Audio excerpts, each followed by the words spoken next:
রবি ঠাকুর লিখলেন, আমার হিয়ার মাঝে লুকিয়েছিলে, দেখতে আমি পাইনি তোমায়। মানুষ আসলেই খুব আনপ্রেডিক্টেবল একটি প্রাণী। সুতোর মতো জট পাকিয়ে যাওয়া, কুয়াশার মতো অধরা, ধাঁধার মতো পেঁচালো।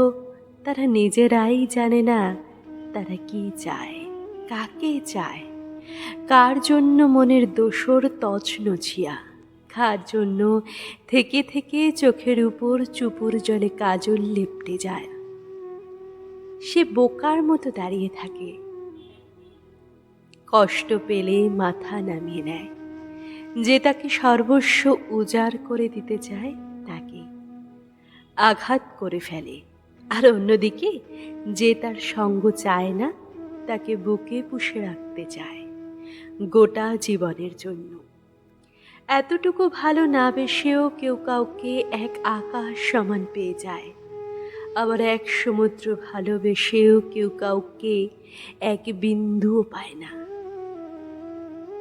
মানুষ জানে না কোথায় থামতে হবে, কতটা অপেক্ষা করতে হবে, ঠিক কখন কারো বুকে মাথা রেখে মিথ্যে কথা বলা যাবে না।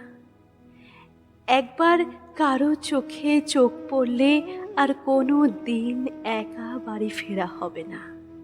আর যখন বুঝতে শুরু করে তখন বড্ড দেরি হয়ে যায়।